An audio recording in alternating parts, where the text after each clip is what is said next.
Bonjour à tous, bienvenue à la Paddle Academy, la première académie entièrement dédiée aux jeux vidéo rétro. Notre objectif est de préserver la mémoire des jeux de notre passé qui sont tombés dans l'oubli ou qui n'ont pas eu la chance d'être très médiatisés. Eh ben Lord, tu dis rien? Non, je dis rien, je te fais pas confiance, t'as une sale gueule. Ouais, c'est ça, l'excuse facile, connard. The Thing, la chose, enfin, je préfère le titre original parce que quand vous demandiez un billet pour aller voir le film en 82, bah c'était plus classe comme ça. Hein. Bonjour, je voudrais une place pour The Thing de John Carpenter. Yeah! Et aussi, vous pouviez demander une place pour aller voir le film en mode franchouillard, et là ça donne ça. Salut, ouais, je voudrais une place pour la chose là, de Jean Charpentier là. Quoi, qu'est-ce qu'il y a? Arrogant! Alien, Predator, The Thing, la sainte trinité des films de nos copains les extraterrestres. Enfin, quand je dis copains, non mais c'est vrai, personne va sympathiser avec un de ces sacs de bave qui instant kill tout ce qui bouge. Ouais, raciste! Ouais, c'est ça, allez porter plainte là, les gueules de porte-bonheur là. Non, sérieusement, pour moi, le petit plus de The Thing, c'est la monstruosité grotesque de la chose. Une créature mystérieuse difforme, capable d'imiter toute forme de vie à la perfection, un monstre que le public a découvert avec effroi dans le chef-d'œuvre monumental de John Carpenter, sorti au cinéma en 1982, un choc, une claque, librement inspiré d'une nouvelle de John W. Campbell, et également remake du film La chose d'un autre monde, réalisé par Christian Nyby et Howard Hawks en 1951. Alors pour ceux qui ne connaissent pas The Thing, les ingrédients sont simples, un groupe de chercheurs bloqués dans une station scientifique en plein Antarctique, une créature qui contamine tous les êtres vivants qu'elle touche, la peur et la paranoïa, qui est humain et qui ne l'est pas, à qui faire confiance, etc. Alors néanmoins, il faut se souvenir qu'à l'origine, tout culte soit-il aujourd'hui, The Thing a été un énorme échec critique et commercial à sa sortie en 1982. Alors même si le film est aujourd'hui considéré comme l'une des œuvres majeures de John Carpenter, il aura quand même fallu attendre 20 ans pour voir débarquer un jeu vidéo inspiré du film. Et cette adaptation a toute sa place à l'Académie, car si le long métrage est bien connu, sa transposition vidéoludique est bien plus obscure. C'est malin ça! S'il vous plaît! Et comme d'habitude, n'oubliez pas de liker et de vous abonner à la page, ça nous rendra tout chose en parlant de la chose. Oh putain, je suis en forme aujourd'hui. Ah, ça va être bon, tiens. Alors, l'adaptation vidéoludique de The Thing débarque initialement le 20 août 2002 en Amérique, puis en Europe le 20 septembre. Le jeu sortira sur PC, mais également sur les consoles de l'époque, à savoir la Xbox et la PS2, le GameCube ayant été laissé de côté pour le coup. 2 versions sur Game Boy Color et Game Boy Advance avaient été prévues, mais ont finalement été abandonnées en cours de route. Et l'autre là, tout conno là, leur pédale pour rétro gaming là. Donc, t'as du rétro gaming, il parle de PS2. PS2? Non, pas. Ça me fait bien rire, ça me fait bien rire de parler de la PS2. Rétro gaming. Ça c'est le rétro gaming de la PS2. Par le mot de la GX4000, par le mot de la ColecoVision, là je comprends, mais la PS2. Alors qu'il y avait la 3D, Mais la laisse Amiga en dehors de ça, laisse Amiga en dehors. Non, pas de version Atari ou Amiga. En même temps, en 2002, ça serait étonnant, mec, Enfin bon, bref. Au Japon, la version PS2 sort le 27 février 2003 sous le titre Yuzeli Kara no Butai X épisode 2. Super prononciation du Merci. Je fais de mon mieux, Alors oui, je sais, ça peut paraître étrange, mais en fait, il s'agit bien à l'origine du titre japonais de The Thing, comme en atteste l'affiche nippone du film de Carpenter, et épisode 2, car le jeu The Thing est bien la suite officielle du film de 82, en dépit de quelques incohérences qui plombent un peu le trip. Et pour l'occasion, l'Académie vous présente aujourd'hui une console dont on n'avait encore jamais parlé sur Lord Paddle, la Xbox de Microsoft, première génération, sortie aux États-Unis en novembre 2001, puis en 2002 au Japon et en Europe. Alors je suppose que tout le monde se souvient de l'arrivée de cette console à l'époque, le choc de la découverte de l'énorme manette disproportionnée qui vous permettait d'assommer votre compagnon de jeu en cas de défaite, un fond d'écran vert qui paraissait tellement futuriste et high-tech à l'époque, mais aussi et surtout de sa puissance de calcul engendrant une véritable claque visuelle des titres de lancement, Dead or Alive 3, Oddworld Munch Odyssey et surtout, comment il s'appelle ce jeu déjà là Le jeu est développé par le studio anglais Computer Artworks et, oh surprise, il est édité par Konami qui, une fois, n'est pas coutume, ne passe pas par ses studios internes de développement. Alors à l'origine du projet, on trouve tout d'abord Universal Interactive, la branche américaine du studio Universal, détenteur des droits de The Thing de John Carpenter et spécialisé dans les jeux vidéo liés aux franchises notamment de Crash Bandicoot ou Spyro the Dragon. Alors, dès le début des années 2000, l'adaptation de The Thing en jeu vidéo était devenue une priorité pour Jim Wilson, le président de Universal Interactive, suite à une demande répétée des fans de voir une adaptation vidéoludique de la chose. Et Universal Interactive décide rapidement que le jeu de The Thing sera également une suite canonique du film. Et bien évidemment, manquait plus qu'un studio de développement pour réaliser tout cela. Avec cette tempête. Vous avez trouvé quelque chose? Eh bien, votre émetteur est en panne et tout le reste est fou poudave. Que voulez-vous dire? Cette base est fichue, colonel. On dirait que pas mal d'explosifs ont été utilisés. Plus facile de trouver une aiguille dans une botte de foin que des indices ici. Bien compris. Faites une reconnaissance. Voyez si vous trouvez quelque chose qui nous aide à comprendre ce qui s'est passé. Je pourrais essayer de vous faire envoyer l'hélico d'ici 1 heure, mais la visibilité décline vite et le rapport météo pour votre secteur n'est pas très bon. Ok.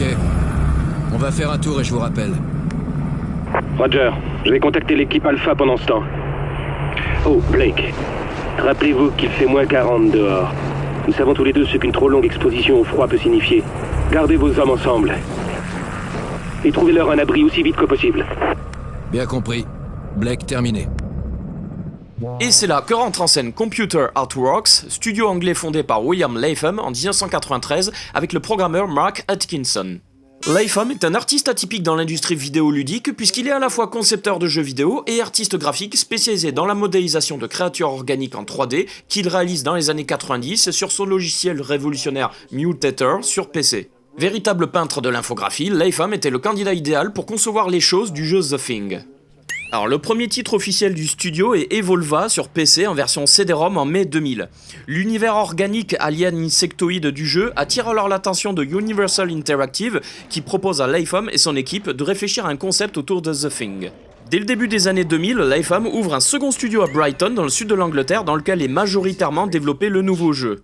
Après avoir vu une démo proposée par l'équipe du réalisateur Andrew Curtis et inspirée d'un ancien niveau de Evolva remanié à la sauce The Thing, Universal donne son feu vert et le travail de développement débute alors à l'hiver 2000.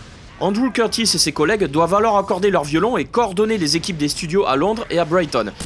Alors globalement, The Thing se présente comme un jeu de tir horrifique à la troisième personne. L'histoire débute quelque temps après la fin du film. Une équipe de militaires américains dirigée par le capitaine J.F. Blake sous le commandement du colonel Whitley est envoyée à l'Outpost 31 en Antarctique pour enquêter sur les événements du film.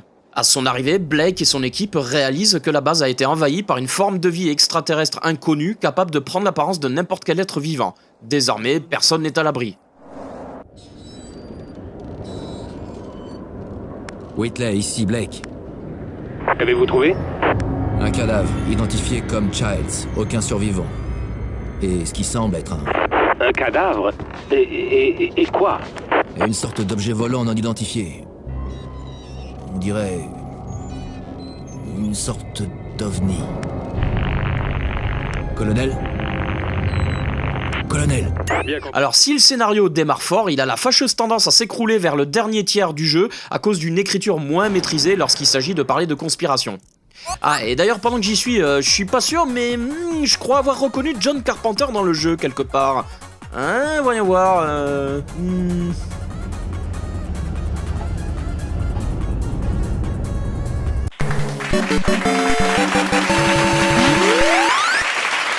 Alors au niveau de la mise en scène, le jeu est composé de différentes missions entrecoupées de cinématiques qui nous permettent de nous familiariser avec l'histoire et les personnages.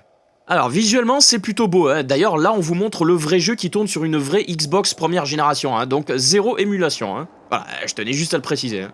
Alors sur cette version, on note l'utilisation d'anti-aliasing ou anti-crénelage, technique qui consiste à lisser les bordures des lignes obliques ou droites, les effets de lumière, la qualité des animations, des décors, les effets de la tempête de neige, même si je trouve les graphismes un peu sombres sur la Xbox première génération, malgré de meilleures textures et une fluidité plus exemplaire que sur PS2.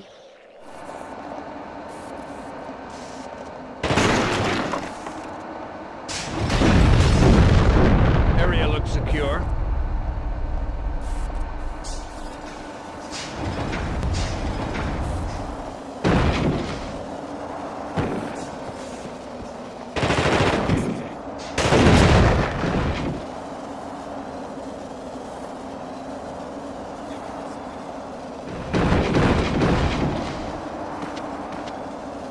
Après bon bah même sur Xbox il y a des défauts, hein, des baisses de framerate malheureusement, des cinématiques qui bug de temps en temps, bon. Ah, bizarrement, je sais pas pourquoi, mais de temps en temps, il y a des frames qui sautent sur les cinématiques. Hein. Je précise bien que j'ai le jeu original. Hein. J'ai testé 2 versions du jeu, toujours ce même souci sur Xbox. Ouais, c'est bizarre. Si vous aussi vous avez remarqué ce problème dans la version Xbox, n'hésitez pas à nous le dire dans les commentaires de la vidéo d'ailleurs. Alors dans chaque mission, Blake est généralement accompagné de 3 acolytes. Un infirmier qui le soignera en cas de blessure, un soldat qui tirera sur les monstres ou les ennemis en tout genre, et un technicien qui vous ouvrira les portes fermées ou réparera les boîtiers électriques endommagés, et gratos en plus, hein. Enfin presque, ben je suppose, quoi, faut que je lui demande une facture à ce con? TTC, c'est ça? Bref. Vous disposez d'une sorte d'inventaire à base d'icônes organisées en roues. Vous pouvez alors sélectionner et prendre une arme, donner une arme à l'un de vos coéquipiers, utiliser un objet comme la lampe torche par exemple ou une clé, consulter les notes et indices trouvés durant l'émission, etc. Alors la partie inventaire de vos acolytes vous permettra également de donner des ordres, par exemple leur demander de rester groupés ou de vous suivre. Cette fonction est capitale dans de nombreuses missions du jeu évidemment.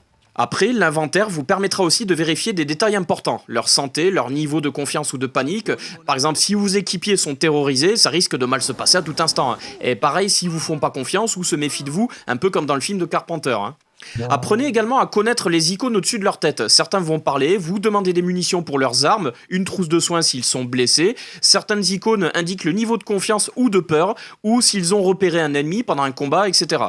Et c'est là où j'en arrive au point capital du jeu, le système de gestion de la peur. C'est le cœur même du gameplay de The Thing, qui reproduit ainsi l'ambiance paranoïaque et psychologique du film de 82. Vos équipiers se comportent comme de vrais humains, hein, enfin, normalement. Ils sont pleinement conscients de ce qui se passe autour d'eux. Par exemple, s'ils se trouvent près d'un cadavre ou d'un endroit sinistre ou menaçant ou dégueulasse, ils vont vidanger tout dans leur froc. Hein.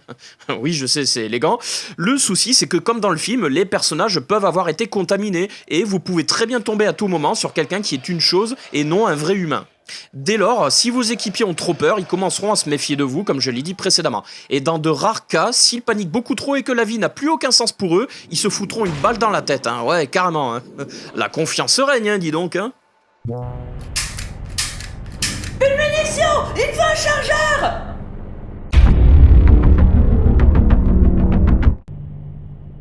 Ah, ça manque de goût. Chérie, est-ce que tu peux me passer le sel, s'il te plaît? Oh, y'en a marre de cette vaisselle, tu pourrais pas m'aider un peu?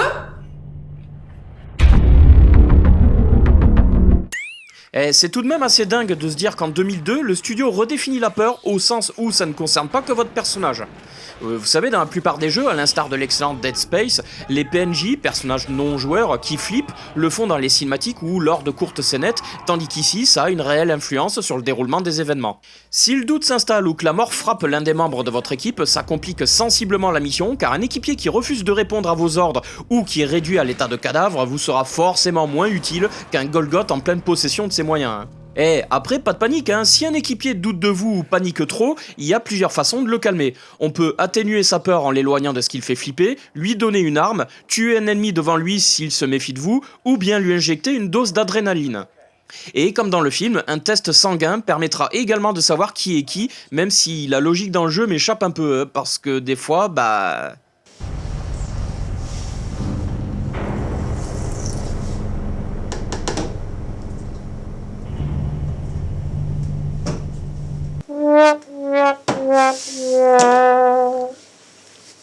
Et oui, hein, des fois, ça marche pas, hein. Vous pouvez très bien avoir un test sanguin négatif et vous apercevoir quelques secondes plus tard que l'acolyte en question était bel et bien contaminé. Hein.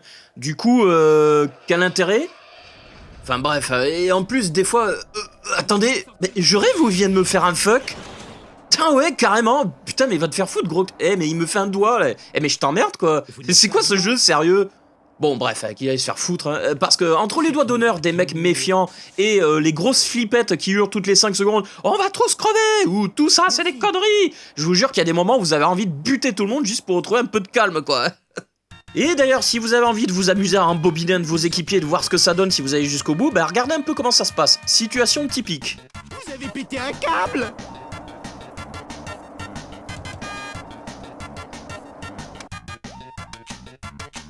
J'apprécie, mon capitaine.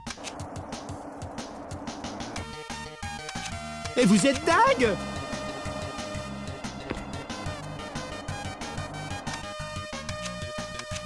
Vous nous sortirez peut-être d'ici. Mais qu'est-ce que vous faites? Ah! N'approchez pas de moi. Voilà, c'était très con, ça servait à rien, mais ça m'a bien fait marrer. Enfin bon, bref, alors, sachez d'ailleurs que le jeu est vraiment pensé pour la coopération de l'équipe, car tout seul, vous serez juste un appât pour les nombreuses bestioles du jeu, dont ces saloperies de scuttlers là, qui, en plus de leurs cris insupportables, vont vous en faire chier des ronds de carottes, c'est moi qui vous le dis, hein.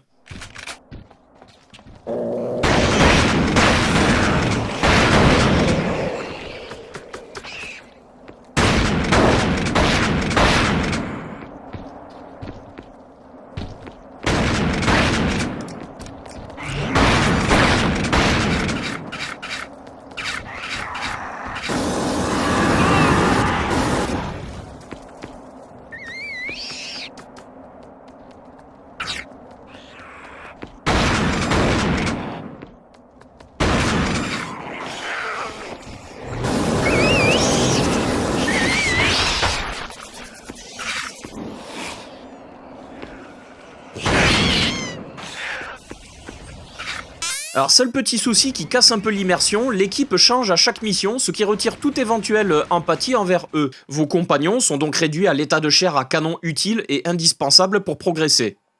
Alors cependant, on pourrait penser que ça fait partie des limitations inhérentes au support de l'époque. Le jeu avait été prévu avec une architecture en open world, et il était donc prévu d'aller plus loin dans le développement des concepts du jeu. Mais du coup, faute de limites techniques, ça ne s'est pas fait comme prévu. Alors au niveau du bestiaire, on peut que louer la diversité malgré les premières craintes légitimes. De plus, vous aurez la joie d'être confronté à d'énormes boss. C'est vrai que j'en avais pas encore parlé, mais c'est quand même quelque chose dans le jeu. Et face à ces tartares gigantesques, vous allez transpirer plus d'une fois, c'est moi qui vous le dis. Et d'ailleurs, vous serez heureux d'apprendre que des checkpoints sont disponibles lors de ces affrontements pour éviter de tout vous retaper depuis le début en cas de mort brutale. Vous noterez aussi que le système de sauvegarde est pertinent et évite les trop longues traversées, ce qui permet de ne pas trop hacher le rythme. Enfin bref, bon, il est temps de conclure. Alors il faut reconnaître que le jeu fait très fort pour son époque, car même si tout a pris un sacré coup de pelle, l'ambiance reste magnifique et prenante, s'inscrivant dans la lignée du joyau de Carpenter. Le sound design n'est d'ailleurs pas en reste, avec des bruitages encore très convaincants et une musique qui est très discrète mais efficace, et qui retranscrit parfaitement les événements. En revanche, pour les doublages, comme souvent, si la version anglaise d'origine reste très correcte, bien sûr, la partition française est beaucoup plus nuancée, avec des accents forcés et un jeu d'acteurs en deçà. Blake, it's Whitley. What's the situation? Not good. What do you see? Not a goddamn thing in this storm. Have you found anything? Blake, ici Whitley. Comment ça va? Pas bien. Que voyez-vous? Absolument rien avec cette tempête. Vous avez trouvé quelque chose? Eh bien, votre émetteur est en panne et tout le reste est foupoudave. Après, j'en ai pas encore parlé, au niveau des contrôles et de l'ergonomie, les débuts sont un peu douloureux, car il y a tellement de possibilités qu'il est difficile de s'y retrouver, et on s'en mêle un peu les pinceaux lors des premiers pas avant de prendre peu à peu ses marques. D'autant plus que la manette Xbox n'aide pas vraiment. Cependant, on va pas se la jouer élitiste de carnaval, ça reste très avant-gardiste et bien conçu pour l'époque. Enfin, comment ne pas vous parler du fameux lance-flamme, arme indispensable pour espérer voir le bout de l'aventure. Cela vous facilitera le passage et c'est une nouvelle énorme référence au film, quoique la ficelle est un peu grosse, mais bon, on va pas bouder notre plaisir pour autant.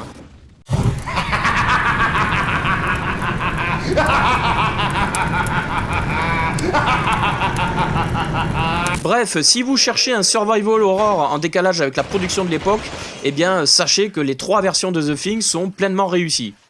Et de plus, c'est une excellente suite au film de John Carpenter, malgré une deuxième partie un peu moyenne. Et pour finir, sachez qu'un deuxième épisode du jeu, dont vous pouvez admirer quelques concept arts qui sont en ligne, était prévu, mais malheureusement le studio de développeurs a été contraint de mettre la clé sous la porte pour des raisons diverses et variées. Ah, peut-être... Bah oui, mettre la clé... Chers académiciens et chers spectateurs, je m'adresse maintenant à vous afin de recueillir votre avis. Pensez-vous que le jeu que nous venons de voir mérite de figurer dans l'encyclopédie de la Paddle Academy? Donnez-nous votre avis dans les commentaires de la vidéo et échangeons nos idées afin d'enrichir le débat.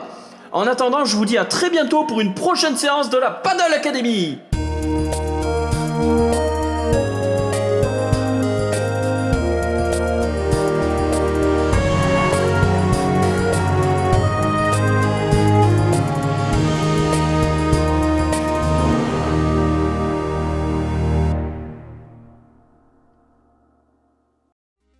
Vous aimez les vidéos de Lord Paddle? Alors surtout n'hésitez plus, abonnez-vous, commentez, likez, partagez et rejoignez-nous sur Facebook, Twitter et Instagram.